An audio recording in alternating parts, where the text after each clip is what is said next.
children and pregnant women were also interested in nutrition in adulthood. So when we think of diet, we think of nutrition, we should think of their effects on adults. So it's not just children and pregnant women. So now if you think of their effects on adults, in a short term, if you go to class today and you don't eat, you are likely to lack enough glucose for your brain to do its proper job. You may not concentrate, even though you're an adult, you are very hungry, you may not be able to concentrate. Maybe the first few hours of the day you might be able to cope, but when it's afternoon, you might not be able to cope. You might not be able to concentrate, and that will affect your productivity. That's in the short term.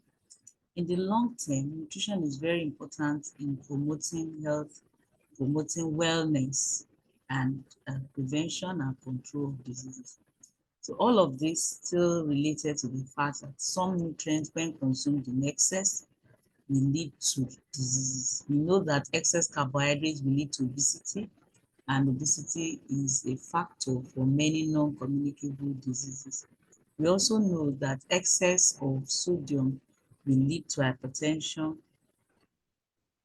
excess fat will lead to cancer. All those non-communicable diseases have one thing or the other to do with nutrition.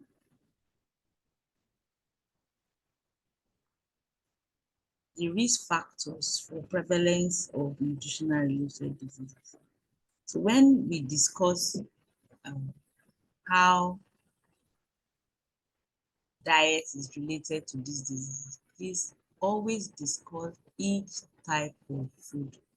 I've explained this several times in this class, that when we talk about diet, we're referring to food.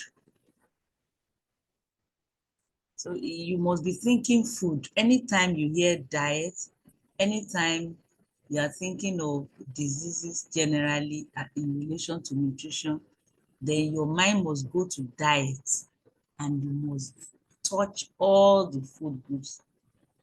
This topic is very critical because it's like the apex of all that you have been learning since you started this course. So this is a topic that you must understand every slide, and you must be able to develop each slide. For example, I've asked this question several times. Factors that are responsible for maybe hypertension, and I've given this illustration in your class. If somebody asks you, whether exam or real life test, somebody asks you, you're a doctor. Now you've even gone beyond being a doctor. You are now a public health expert. People talk about nutrition and disease. How does nutrition lead to disease? How is it? How are they related? We are not going to be talking about the micro level, the real nutrition that you can't see, the processes going on in the body that you can't see. That's not your focus. Your focus is going to be on the diet, and you must speak as a knowledgeable person because you know that what makes up diet is food. So you must touch each food group. I need somebody to unmute and let me know that you understand what I'm saying, because every year in, year out, I'm surprised at people's scripts and the kind of scores people have, students have when they answer questions. So if you understand what I'm saying, I need somebody to speak up. That every time you discuss diet, you must mention all the food groups. Anybody? Or you can put it in the chat room if you are in a noisy place. I just want to be sure I'm not speaking to this. Okay, that means assuming we are talking about hypertension, Okay. we are not going to talk about sodium, how sodium is retained and is causing increased water volume, causing decreased excretion of water, leading to hypertension. So we have to talk about the amount of salt that is eaten in food. Thank And you. then we have to talk. Okay. Yes, yes, and I'm very happy about this example that you have just given.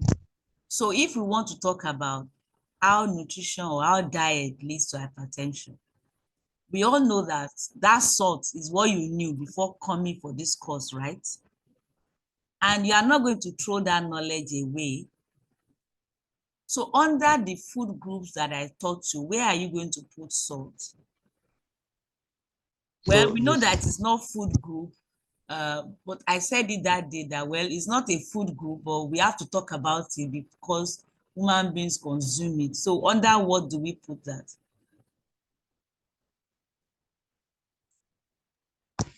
It can be another person, might not be you. You have been my important friend on this course, asking questions, and there should be mark for it. I hope you know there is a mark for participation in class. Dr. Ebiekura, I noticed what you put in the chat room, but it's not acceptable. That is nutrients. So under which food group? I just, okay. Okay, so we all know that, well, let me not say we all know, but what is important to know, what is important to know is that when you talk about sodium, sodium is a mineral. Okay, someone else. In fact, your own is worse. Omogbai. So if you are not sure, it's better just say, I'm not sure. It's still a response. All I need is a response. Yeah. And you are better than all the people that didn't say anything, you know. Omogbai and Ebiekura. Ufoma, your own is worst. So, yes. But the three of you are better than those who did not say anything. Thank you. So I told you, and this is the last lecture. You are still, it shows that you have not read, you are not reading, and you probably, well, let me not say more than that. I just hope you will read, and I hope no doctor will fail nutrition because I have put in all my efforts, I have put in my best, but it seems you are not paying attention, you're not paying enough attention. So I'll go over the further but food. okay. Someone else, anybody? No, I wanted to talk about this refined food that we buy usually contains some amount of salt that is more than required inside. Hope you can hear that I'm clapping for you. Can you hear my clap? Yes, Your name, please. Your name. my name is Matthias. I know you always sit in front. Yes. God bless you. Amen. Okay. So I have taught you food groups. I have explained that anytime you're answering question, you must mention each food group to explain what you are saying. So let's assume we want to answer the question, how is nutrition or diet related to hypertension? If you like, you can start from this issue of sodium, but if you want to go in a method, I mean, in a fashion that will be logical so that you don't leave out anything, you start from fruits. But let's start from this sodium so that we don't lose this point. So you can start from that and say that many people consume a lot of refined food, processed foods that are high in sodium. It's not, these foods are not natural. So they may not even belong to one particular food group, but the sodium content is usually very high. And that's the point at which many people get too much sodium into their bodies. You, Aromire, please mute and stop disturbing the class. And Ellen Oluseun.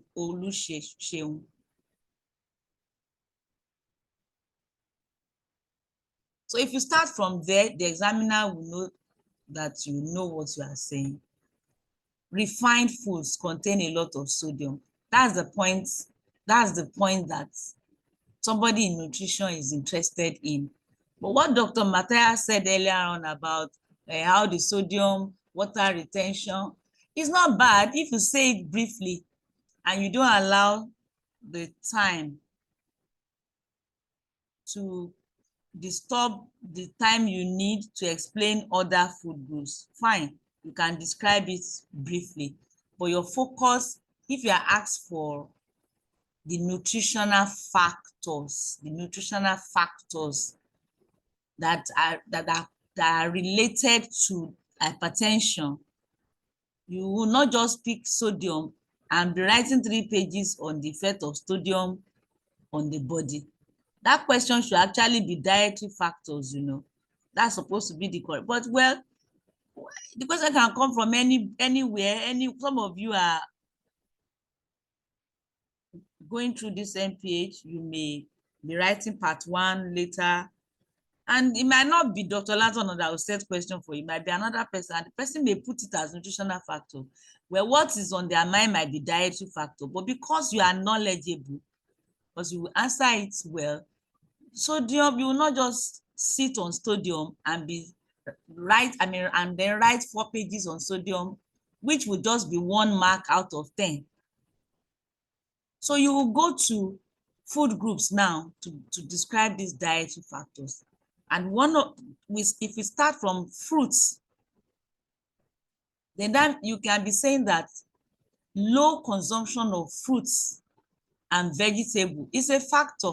And this is even well recognized by WHO, so you should be aware of it, that low consumption of fruits and vegetables is a factor in the causation of these non-communicable diseases or diet-related diseases. Then you can also talk about decreased consumption of whole grains. Decreased consumption of whole grains. People are consuming a lot of refined grains rather than whole grains. Decreased consumption of legumes and nuts. You know that nuts is very close to legume, but that's not the reason why I'm saying them together. It's just logical. But raw nuts contain a lot of micronutrients that are very helpful in wellness. And always remember that anything that is against wellness will also contribute to all these diseases. So if you move from grains to legumes and nuts, then the next food group you want to talk about would be roots and tubers. Roots and tubers. What would you like to say about roots and tubers? Anybody? Like I told you, this slide alone can make some people to fail if you don't understand it. And that's why I'm spending a lot of time on it. So if you contribute, it's for your own good. Don't be afraid though, that I will say it's not flying. But at least it will help you to understand.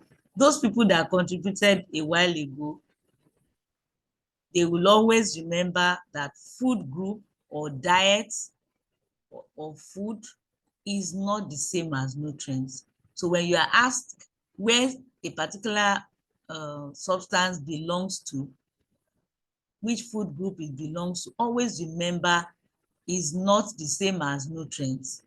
So I believe you won't forget. So is there anybody willing to contribute? Anyway, for those people that contributed, they have some marks. So let me recap their names again. I remember Adigunku.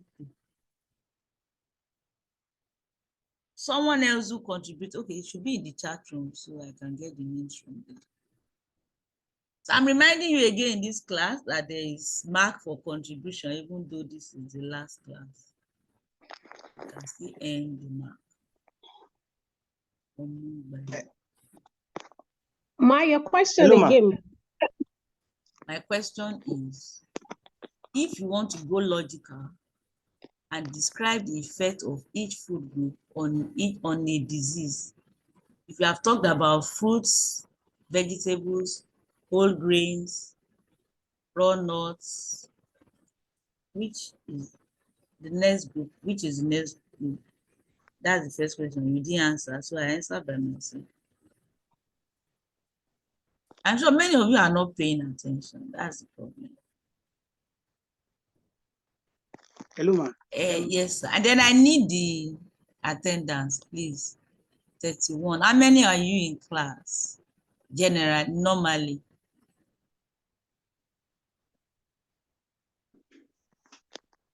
You are drinking coffee, Abby. You can't answer me. I think we are around We're that about 31. that number, ma. 31. Ma. You are 31. Okay, about that number. Very political answer. Very, very good. Where is Agbeje?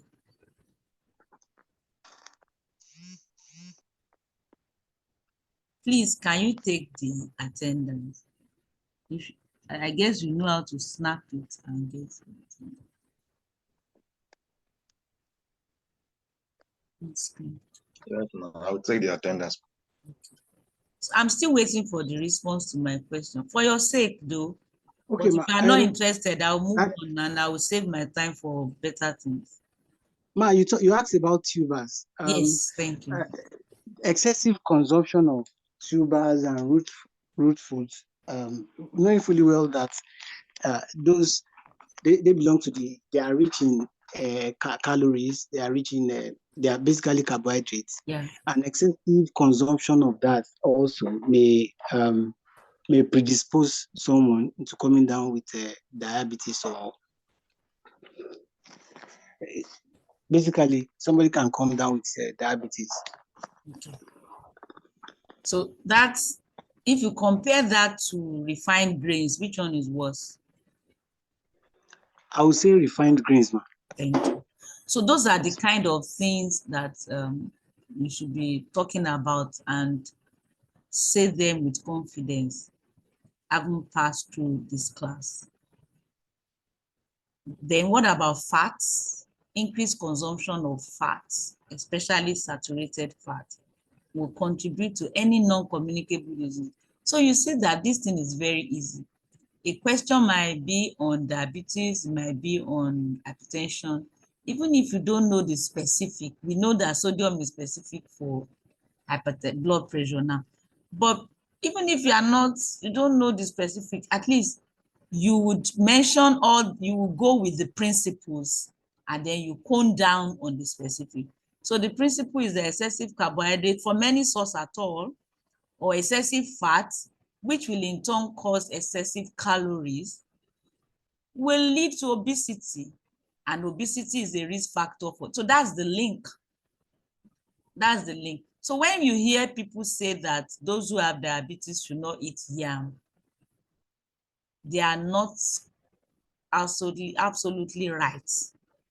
Because one can eat yam in moderation, avoid excessive fat, excessive consumption of carbohydrates, which will be deposited as fat. And the yam will be healthy for such a person. So it's different from refined grains that will just be deposited right away, because yam still contains some fiber. So that's roots and tubers. They contain a lot of fiber, and they are not as implicated as refined grains. I hope it's clear. It's clear, ma. Thank you. So Yes, now, ma. on this question, when you get to refined grains, I will expect you to talk more compared to, but of course, the ignorant people will talk more of, yeah, they will say yam has a lot of carbohydrates, blah, blah, blah, blah. But that's not the problem. For people that have hypertension, diabetes, yam, cassava is not their problem.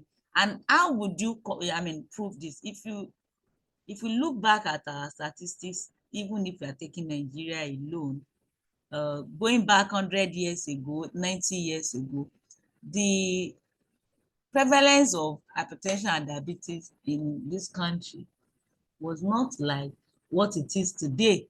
And what were people eating? They were eating yam, cassava, potato, and all those natural foods.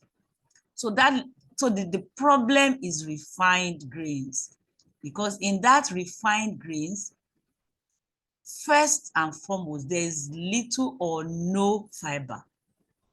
Little or no fiber, which is important in prevention of non-communicable diseases.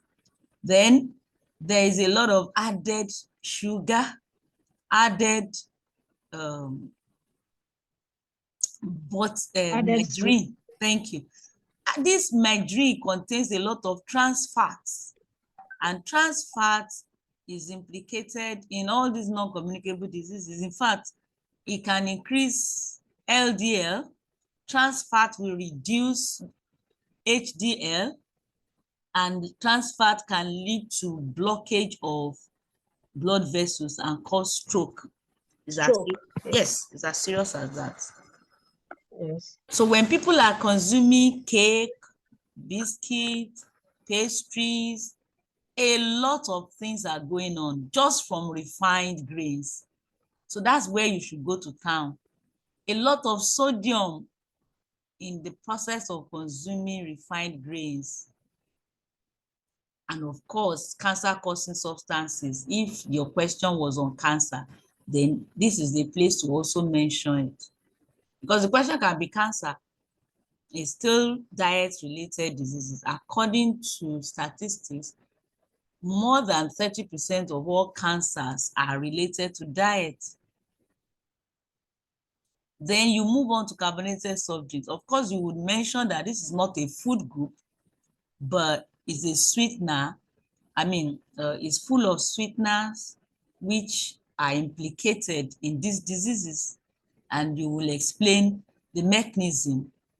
So just like Dr. Matthias explained the mechanism of sodium, how sodium will eventually lead to high blood pressure, you would also have to explain the mechanism. Is it the sodium in the substance? Is it the sugar in the substance? Okay, if you are telling people that sugar causes high blood pressure, even you as a doctor, you know that that cannot fly, because there's nowhere we were taught that sugar leads to high blood pressure. So the link between carbonated soft drinks and hypertension, can anybody mention it right away?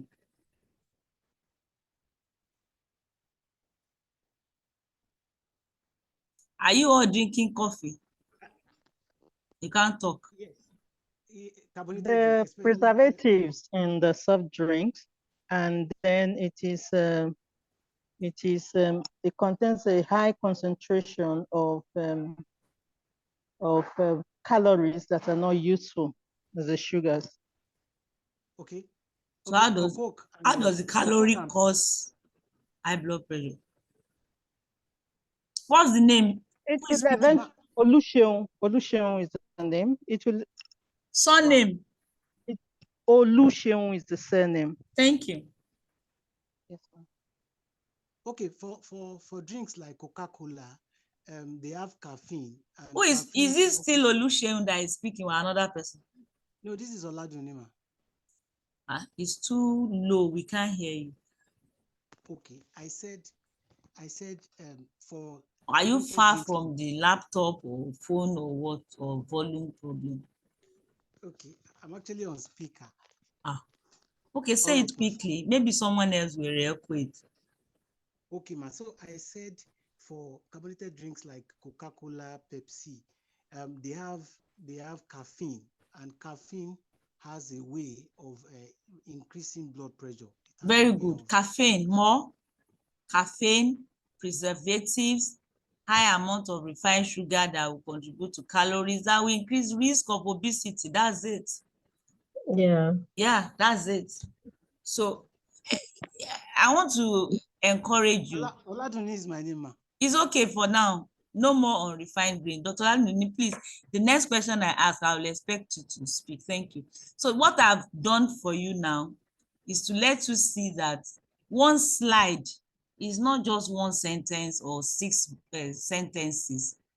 I'm using this slide as a prototype of what I'm expecting from you. These things are within you, but you need to make effort to stir them up and bring them out. Is there anybody who appreciates what we have done? Yes, ma'am. Thank you. Then you need to understand that when you are asking a question on how diet is related to a disease, remember that it's not just how food is related, is you are going to consume that food. So the process of consuming the food, the pattern of consuming the food also matters. And that's why people who eat too little or who eat fast foods may develop insulin resistance, and that will cause, that will be implicated in diabetes. So that's an issue. The other point that, Sorry, ma. yeah. Sorry, ma. Are you saying people that don't eat a lot will have insulin resistance, ma? Yes, sir. Yes, sir. It's a paradox. So it's very important that people who don't eat enough, well, to define what is enough is not for this class. But people who don't eat, for example, just rule of the thumb, let's say a man eats in such a way that is getting less than 2,000 kilocalories per day, and does that consistently for a long time, is going to develop insulin resistance because it's not enough. So if somebody needs to lose weight, the dietitians know how to manage. Okay, if you're on less than 2,000 kilocalories, we can manage you for some months, then we'll go on maintenance and all that. But if somebody does that chronically and just continue, the person can develop insulin resistance. And this is what many people don't know when they are trying to diet. They cause other problems for themselves. So the situation will be similar to eating fast food, refined grains. So that's a very important point too that should be well explained. So now we move on to the fact that consuming all of these things, let's say, let me use that yam as an example. If somebody you see somebody eating 6 slices of yam, and to you, the person is eating too much. If the person is able to burn all the energy away right away, then you that you are eating 2 slices and you are seated with your laptop throughout the day, that person will be worse off. So the point of expenditure of energy correlating with the ingestion or consumption is very, very important. So these are dietary changes that are implicated in the growing epidemic of non-communicable diet-related diseases. And we should note that it's not just the developed countries that are affected, the developing countries are also affected. For some people that argue that their obesity or their challenge is related to inheritance, what we call familiar. It's important to note that the genes only load the gun, but lifestyle pulls the trigger. So I think I've shown you this graph before. Anybody, I've shown you this graph before, can you confirm? Your response is rather too slow in this class. Have I shown you this graph before? Yes, ma'am. Thank you. Yes, you have, ma'am. Yes, ma'am. Yes, ma'am. Okay, so can somebody please explain it again now? Because if I didn't ask you now, you don't give me a response, I may not feel justified. And this class is too slow because you are not responding fast. Anyway, like I said before, I told you this last class is like the apex, and we're trying to pull many things together. If people engage in unhealthy diets, just like it leads to premature aging on the face, you see the 25-year-old looking like 40. That's how the organs and the body will be functioning. And that means they are likely to develop diet-related diseases. That's what I'm showing you again. For those who just live normally, they're not doing anything actively to improve their health, they will follow the green line. That's normal. and their health, mental, and physical capacity may peak around age 27 and begin to decline. But for those who actively do practice eating right, a lot of fruits and vegetables, whole grains, legumes and nuts, moderate roots and tubers, little fat, very little fat, avoidance of unnecessary sweeteners and condiments, using natural herbs. Those who live like that, they're actively pursuing health and they slow down their aging process. So they will follow the blue curve. So just to remind you of these diseases again, well, not all non-communicable diseases are nutrition related, but these ones I've listed here are nutrition related. Obesity, hypertension, heart disease, diabetes, at least 30% of cancers, kidney stones, gallstones, respiratory problems. Are you surprised about respiratory problems? If you are, the link is from digestive system. That's how respiratory system gets affected. Yeah, bad breath, that's halitosis, is also related to nutrition. So the food groups, I'm showing you again: fruits, vegetables, roots and tubers, grains, legumes, nuts, milk and dairy products, egg, fish, meat, they are all classified together as meat group. Fat and oil, sweeteners, condiments, and beverages are not food groups, but we have to talk about them because people consume them. So general prevention and management, generally, if we pick the points on these slides and people practice them, we can prevent those diseases we mentioned earlier generally. So for water, drinking adequate water, at least 3 liters in a day, will be useful for all the diseases.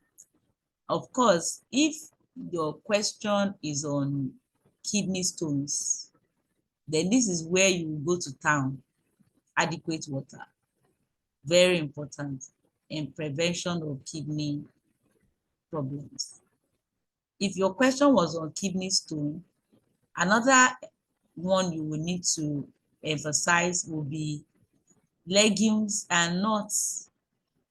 To say that people should consume more of legumes and nuts and reduce animal diet. Because some people consume too much meat because they want, they are afraid that they are not taking enough protein. And in the process, they take too much protein and pack up their kidneys. Especially people that are into dieting, they want to do Atkins diet or ketogenic diet. And those two diets have involve a consumption of a lot of protein. So when a lot of protein is being consumed, then the kidney will overwork and break down. So the person will need to, I mean, if you are talking about kidney, you need to talk much about those food items that contain a lot of protein and explain that it's safer to get the protein from plant sources, whole grains, legumes, and nuts, than animal sources.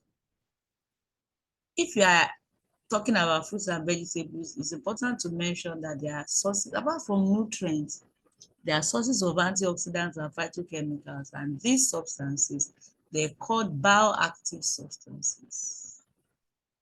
The bioactive substances improve health generally, prevent premature aging, Antioxidants prevent premature aging.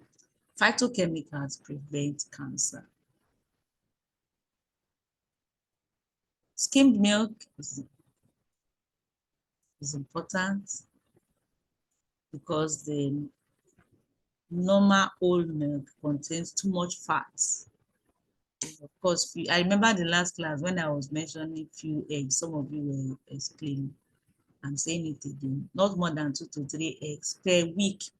And then fish to be boiled rather than meat, boiled fish.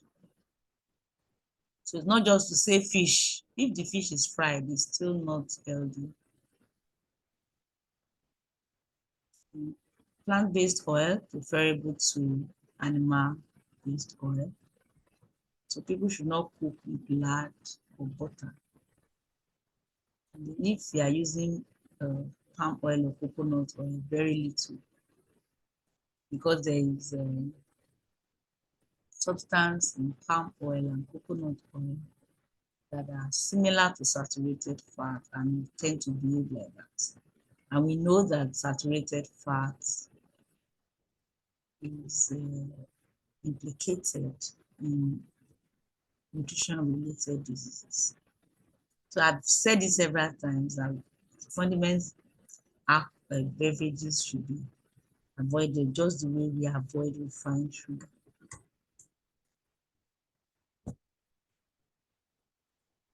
So we want to talk about these selected nutritionally related diseases: obesity, diabetes, hypertension, hypercholesterolemia, gout, renal failure, and cancer.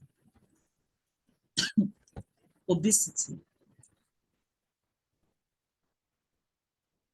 What does that mean?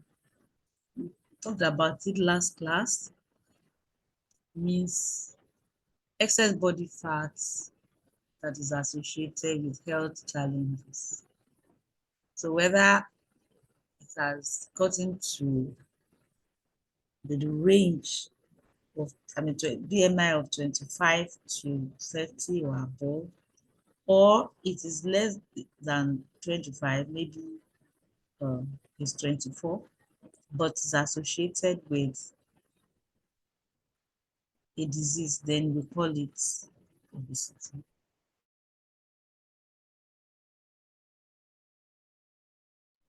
Though a result of gene, diet, and physical activities, always remember that the gene loads the gun, or lifestyle pulls the trigger. So the gun can be loaded there for life if lifestyle is not supported.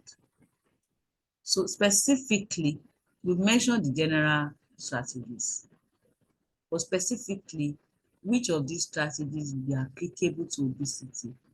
Consumption of high amount of fiber, fruits, vegetables, whole grains, legumes is important. So for fruits, remember it's just 2 servings. But for vegetables, one can take more than 3 servings. Then avoidance of refined foods, foods that are high in calories, whether from carbohydrates or foods that are full of fats, they are also high in calories. So processed foods generally have high amount of refined sugar and fat, and therefore should be avoided. Then in cooking, saturated fat should be avoided, and it's important that more alkaline foods are eaten compared to acidic foods. So all fruits and vegetables are alkaline producing, while all grains, legumes, meat group, and others are acidic. The only grain that is alkaline is millet. So it makes millet to be special. So hypertension now, what are the strategies that are specific to hypertension? Specific. Low fats, especially saturated fat. So the amount of fat generally must be reduced, especially this one that is saturated. So fruits, 2 servings of fruits, and then a lot of vegetables, more than 3 servings, whole grains, that's also applicable. Whatever will make one to increase potassium and reduce sodium is desirable, because the mechanism of this high blood pressure is not just increase in sodium, it's actually the balance between sodium and potassium. So even if we do things that reduce sodium, we should also make effort to increase potassium. Can anybody mention a food that is high in potassium? Bananas. Watermelon. Thank you. Banana. Thank you. Watermelon. Plantain, banana. Groundnuts, Pear. vegetables. Who is saying granite? Who is that person? Don't let me know your name. Watermelon. Okay. So now all vegetables generally are high Oluwawe. Okay. I didn't get the person that spoke. I know 2 people spoke. Can you mention your name? I spoke my Uluawe. Okay, you are the one that spoke. Okay. Oluseun. Yes, I mentioned watermelon. Okay. Oladunia, I mentioned banana. Thank you. Okay, so that's fine. Okay, so the issue here is that all vegetables generally, including leafy green vegetables, are high in potassium. Sweet potato is also high in potassium. You know, sweet potato, yam, they are just like extensions of vegetables that have a lot of carbohydrate. In fact, people call them special vegetables. So those foods that we call roots and tubers, or the tubers now, they are also high in potassium, and that will include tiger nuts. Though fruits have, like watermelon, have high amount of potassium as well, but we cannot encourage too much of fruits because of the fructose, and that fructose in high amount can also get deposited as fat. So it's not encouraged beyond 2 servings per day. And these 2 servings per day is just 240 meals. 240 meals. So imagine a teacup. Teacup is about 240 meals. That's the amount of fruits that is recommended per day. So I hope you people don't take a bowl of pineapple, a bowl of watermelon, a full big bowl, or eat 5 fingers of banana. That will not be correct anymore. Okay. Then so they should avoid caffeine, tobacco products, and all those substances. Of course, such people need to manage stress effectively. Stress is not nutrition, like I said when I introduced my book. But if somebody doesn't understand stress management and is just focusing on nutrition, the person can still experience these diseases. And that's why we talk about stress alongside the diet strategies. So if somebody follows this diet, if I ask you a question on that diet, don't mention stress, it's not diet. This is just for the purpose of completion for you as doctors. That diet can lower the blood pressure up to 14 millimeters of mercury. It can be that effective if it's adhered to. Weight loss is also important. People that need to lose weight, if they lose weight, then they will decrease their blood pressure. So the next one is diabetes. Diabetes. So you are doctors and you've been practicing.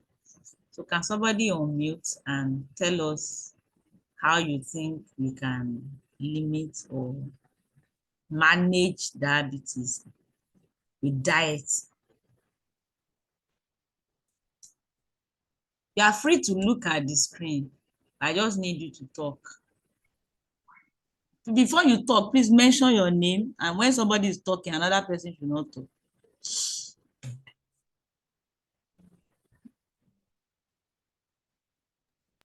Good morning. My name is Folari.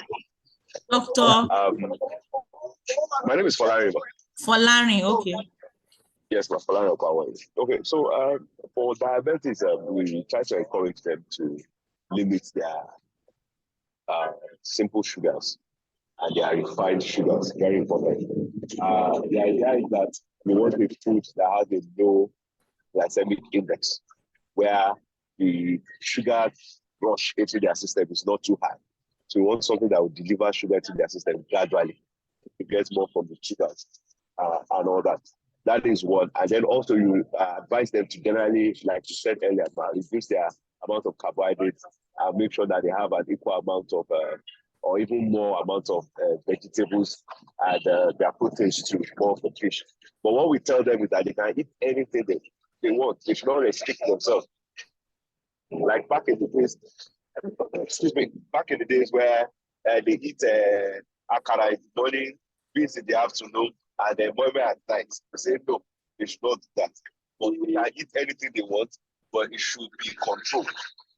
It should be controlled, and it should not have a balanced diet. Thank you. Thank you too. So we know the process. The problem with diabetes is that they are not able to process glucose completely. So what Dr. Folarin has said is the secret to the management, very straightforward.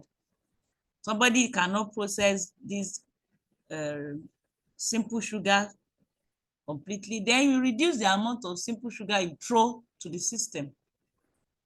So apart from what Dr. Folarin has said, eating foods low in simple sugar, the opposite is also important. Eating food rich in complex carbohydrates, because if the food is rich in complex carbohydrates, they need to be releasing sugar gradually.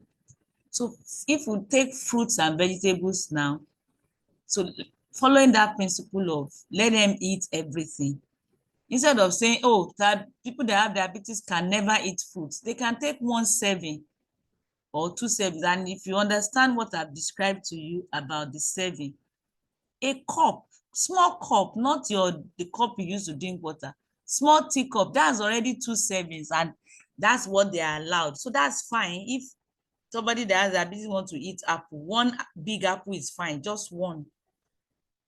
Grapefruits, those kind of fruits are the ones that are good for them.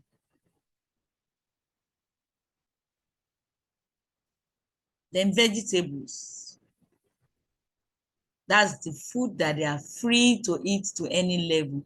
But let me say here that though they are free to eat vegetables, and some people have now adopted the idea of eating vegetables with everything, that's not the concept. So some people will eat vegetables with rice and even want to eat vegetables with beans, no, it doesn't have to be eaten with every meal. What is important is to eat enough in a day, at least 3 servings in a day. Now I've described what a serving is for you, half a cup. So that means if somebody can get 2 cups, maybe 1 cup of carrot and cabbage, 1 cup of ewedu to eat amala, 1 cup of evoriro to eat something else, it's fine, but not necessarily combined with rice or bread, because it's not all combinations that occur to people that are useful anyway. Foods should be combined in such a way that it's easy for the digestive system. So it's better for food to be combined appropriately. Let acidic foods go together and alkaline foods go together. So in the same vein, allowing them to eat anything they want to eat, they can eat pounded yam. Somebody will say, they must never eat pounded yam. No, but they shouldn't go beyond 3 servings. They can eat cassava, but not beyond 3 servings. Every person is allowed 4 servings, but they can just do 3 servings. Very little oil or little fat, then low fat milk rather than the full cream. Alcohol should be avoided. This one is not about limiting, should be avoided because it worsens insulin resistance. And then they should eat regularly. So always don't just stop at the food. Always remember the pattern of eating is still part of diet. The pattern. People that have diabetes should eat smaller meals, about 4 to 5 times in a day. They are better off. Remember, the beginning of this matter is too much glucose at once that overwhelms the system. So if you are releasing the glucose gradually throughout the day, the body is calm and the insulin resistance will decrease. But if you introduce a large meal which will release a large amount of glucose, then that will be inimical. So skipping meals worsens resistance to insulin, just like eating too little. And it's also important that they eat around the same time every day, so the body knows what to expect and is calm. But if people eat haphazardly, the body might interpret it as an emergency, and that way it goes into a non-fat losing mode. Non-fat losing mode. Hypercholesterolemia is another condition that is diet related. But remember, it's not just because people have consumed too much egg, too much crayfish, and other foods that are high in cholesterol. It's also because people are consuming more saturated fat than necessary. And this saturated fat will be converted to cholesterol. Let me also mention that stress increases level of cholesterol. It's not just food. So that's another reason why this issue of stress management is very important. So what do we do? How do we manage this condition? Foods that are high in fiber are also very useful. Fruits and vegetables, especially those with pectin. So you remember that I mentioned pectin mopping up the cholesterol. It binds to the cholesterol. Exercise is very important. In fact, the more you exercise, the less the level of cholesterol. Then stress management. Gout. This is high level of uric acid deposited around the joints. Can somebody please mention or describe how you doctors are managing gout now?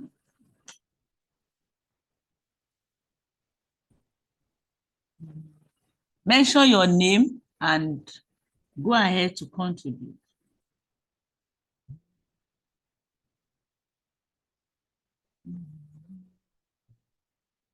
You are all drinking coffee. Okay. Okay, my name is Matthias. Okay. I know one of the major things they ask them to avoid is red meat, or to reduce the consumption of red meat. And then ask them to take a lot of fruits and legumes. Thank you, Dr. Matthias. Any other person?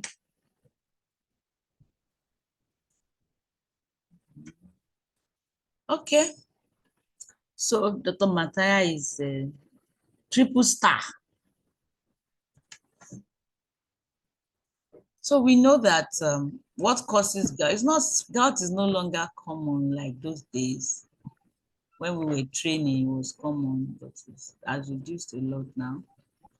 It's a deposition of high amount of uric acid around the joints, and it's caused by high levels of purines in the blood.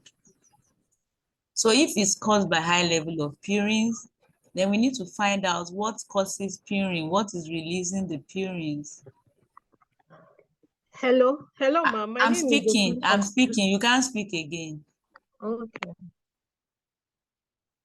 What is causing the purine in the blood is foods that have protein. Their waste is what is causing the purine. When they break down, causes the purine, and you have high amount of uric acid. Other factors include use of alcohol and then dehydration, people that don't drink enough water. So if you link these factors with what Dr. Matthias has said, then we know how to manage. So if you think the way I've been trying to pass across to you, think logically. Start with water. How is water related to this condition? How is fruits related to this condition? Vegetables related to this condition? How is legumes related to this condition? Then you begin to tease out what is important. So water is very important, and that means the first thing to do is to give them a lot of water. A lot of water. Avoid alcohol. Then low level of foods that contain purines, such as legumes and animal foods. Then the foods that don't contain purine, they can consume those in high amount, and then they can get other, for example, if they consume whole grains, they can still get some amino acids from whole grains rather than too much legumes in the name of seeking protein. They should also avoid fasting and excessive loss of weight, because the muscle is also full of protein and can, when it breaks down, can release purine as well. So they should avoid things that would lead to breakdown of their muscle. There's a diet that is used for the management of gout, and it's called Giovanetti diet, just for the purpose of saying that you have heard it before. You are not called nutrition. Just know that Giovanetti diet is what we use to manage gout. The next one is renal failure. In this condition, the kidney cannot remove all the nitrogenous waste. So one doctor should speak up now. Tell us, how do you manage renal failure? I know you just say nutritionists should see, but what do you expect from the nutritionist? Well, good morning, ma. Once again, this is still Polari of Power. With renal failure, yes, we know that high protein load will worsen the problems with the kidneys. However, the challenge we've had in these settings in Nigeria is that a lot of people already cannot afford to have adequate protein in their diet. So we are being careful or wary to say they should reduce the already minimal protein in their diet. So we just say they should make it normal, but we try not to tell them excessively. But ideally, you don't want them, those are not the kind of things we take it for, I don't know, taking a whole bowl of suya, and all those kind of things. We want them to reduce it, because the more the protein, it worsens the load on the kidney, and the kidneys are already suffering. It will worsen the renal failure. But like I said, the challenge is that in this part, many people cannot already afford enough protein. So we are wary of saying too much protein. But one thing we always emphasize also is for them to reduce intake of coke and other refined sugars, because they also worsen the problem, increase their fluid overload, and then they also worsen their pre-existing condition, either hypertension or diabetes, that will have led to the heart failure in the first place. Thank you, ma. Thank you. Okay, so this is where the Giovanetti diet is relevant for renal failure, not for gout, for renal failure. And I will explain the details of the Giovanetti diet shortly.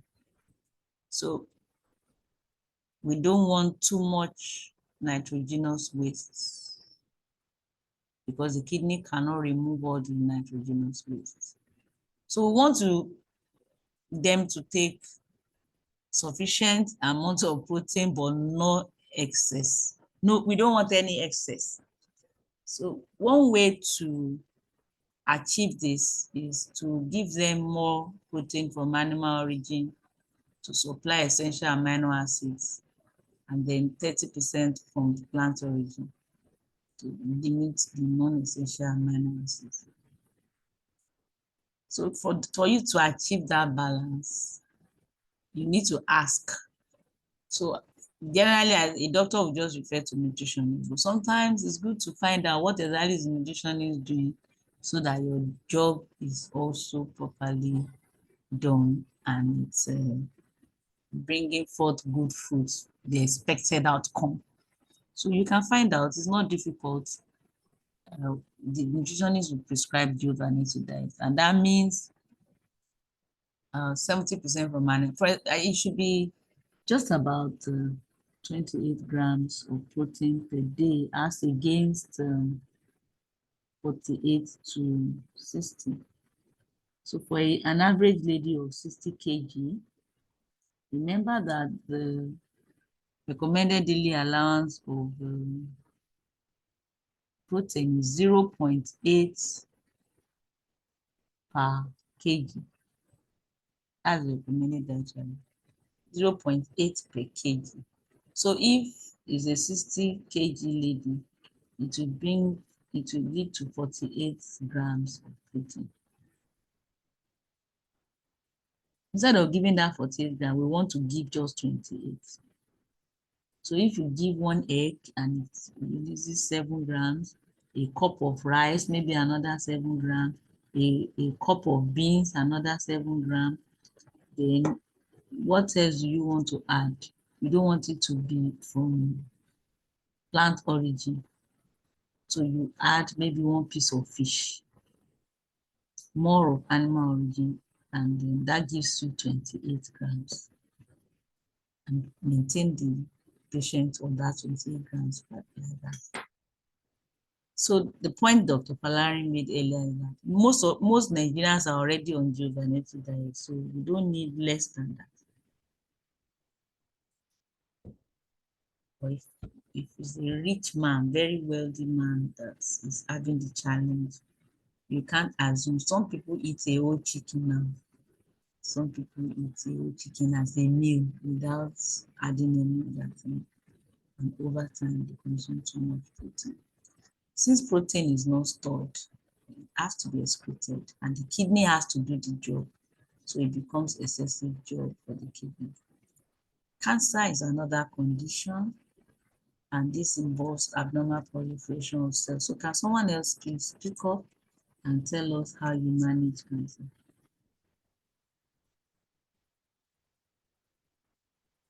So it involves abnormal proliferation of cells. 30% of all cancers are caused by unhealthy diet.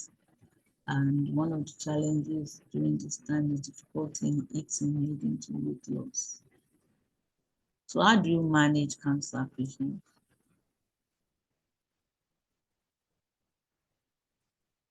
You are all drinking tea. You can't talk. Okay. So you prevent weight loss. So the kind of foods that you prescribe will be such that to prevent weight loss and boost the immune system. So immunity is not just to prevent malaria and cold. When the immune system is at top notch, it also prevents this diet-related disease. So boost the immune system. The food that is given should be high in calorie, but not refined foods that will lead to further problem. Because we need to be conscious of the fact that wrong diet has led to this cancer. So the fact that we want the person to increase in weight does not mean we prescribe bad diets. So it's also important to give high proteinous foods which are healthy and achieve more than 5 portions of fruits and vegetables together. Always remember 2 portions of servings for fruits and more than 3 for vegetables. A lot of water is needed for maintaining the hydration, and in some situations, supplements such as antioxidants are important. So I'd like to conclude this lecture by saying that we as physicians have many opportunities to assist our patients in reducing their risk, the nutritional risk of chronic disease or the diet-related risk.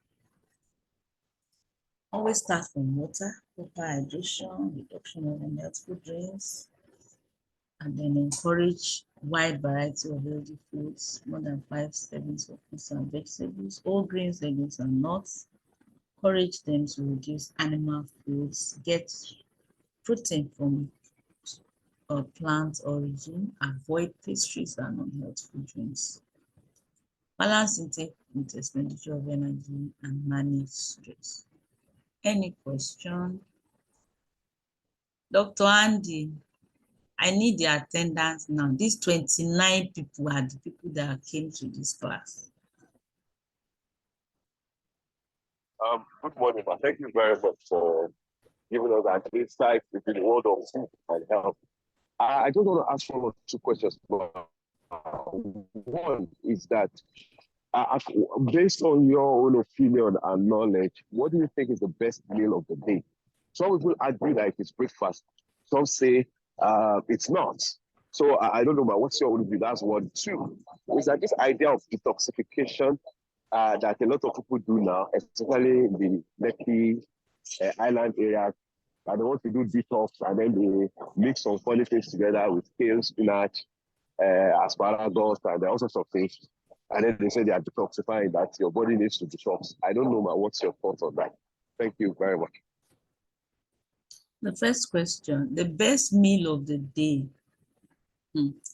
I don't know how people came about all this best meal, or if I understand you, the most important meal. That's what you really mean by best.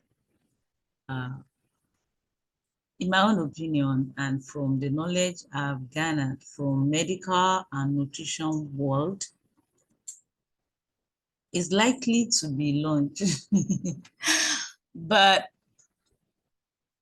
it depends on what each person means by best.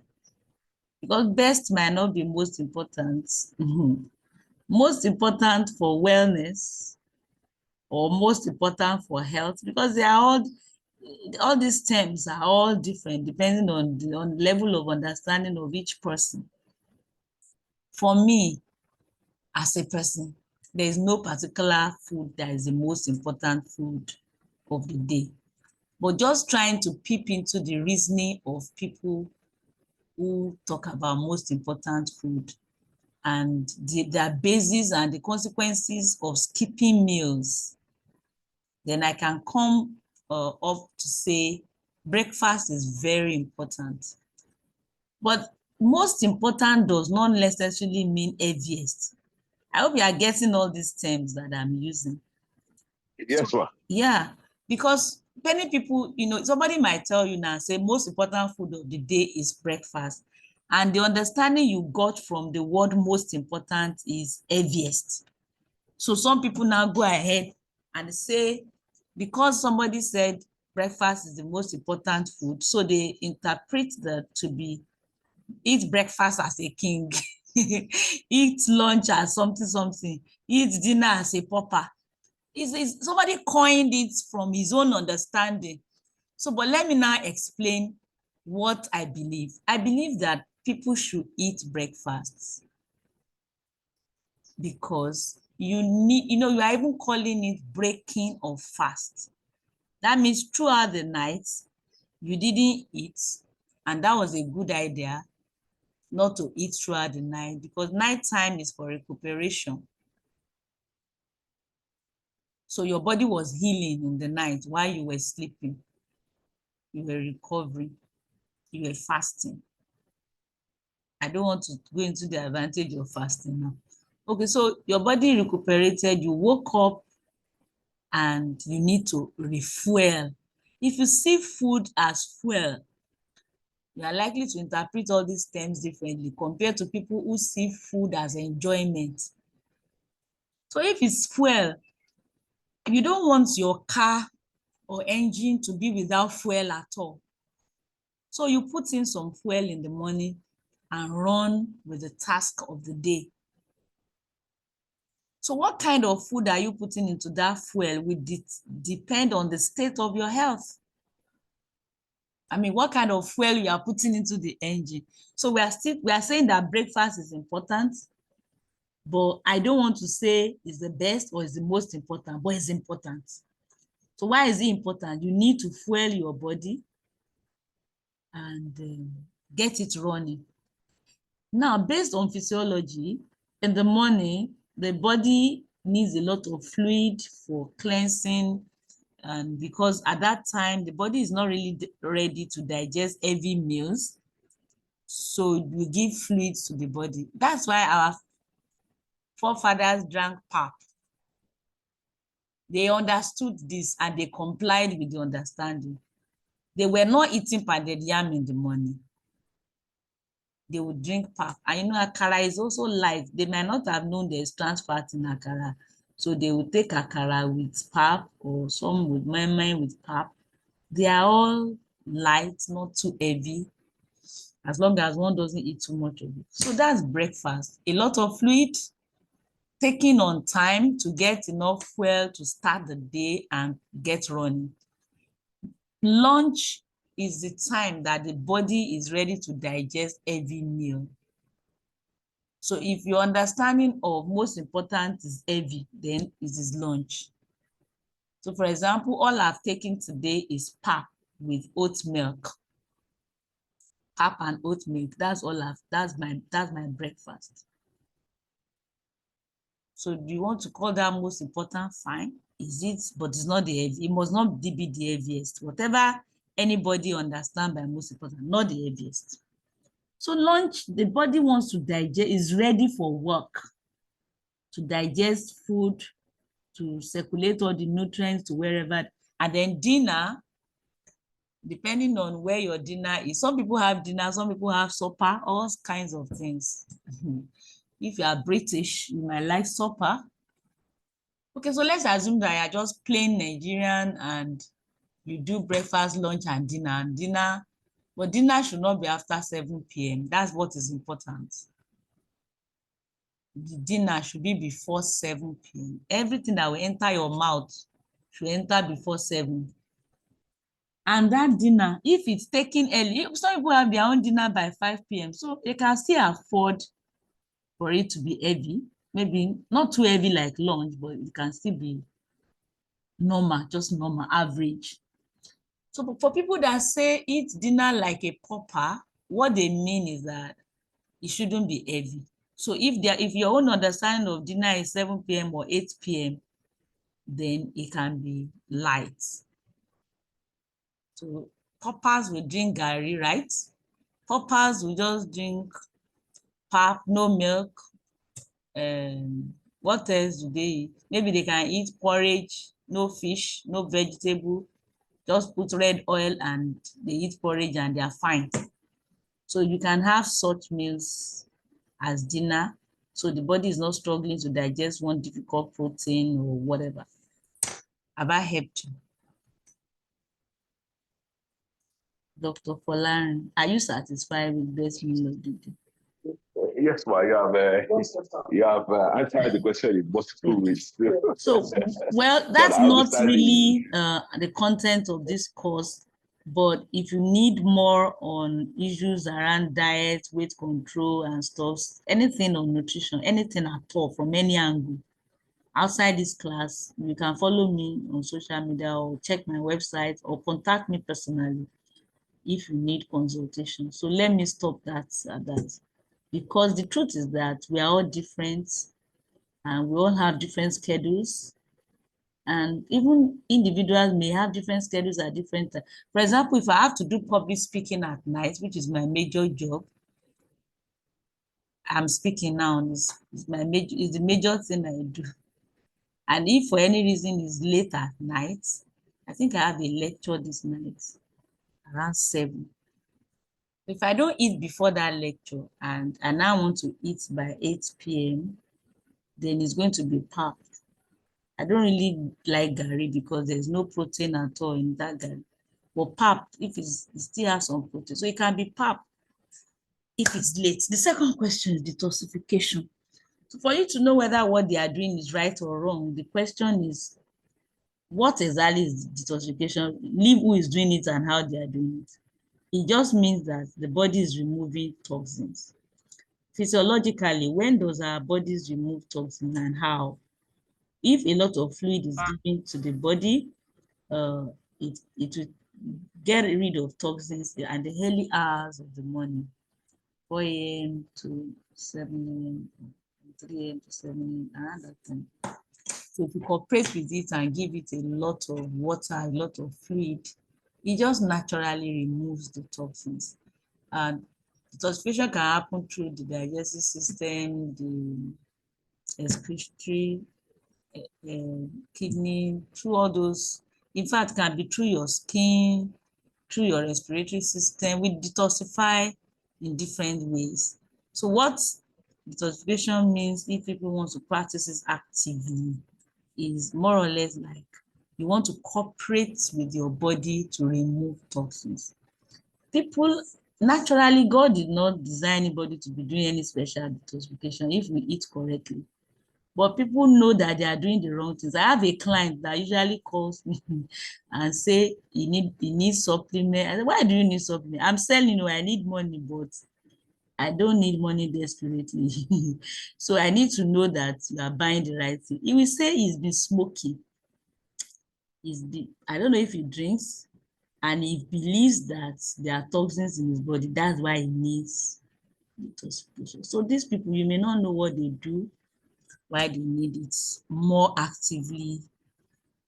Some people will just tell you they don't have time to be eating a lot of fruits, to be drinking smoothie, to be making vegetable juice. So since they don't have time to do those things, then they have to get supplements and methods and all kinds of systems to do detoxification.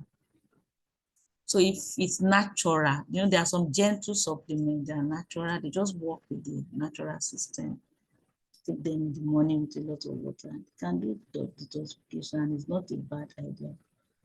But it can be done naturally. I think that's where the point is. If it's done naturally, you just take a lot of juice in the morning or smoothie, and you don't eat anything heavy until around 11, 12.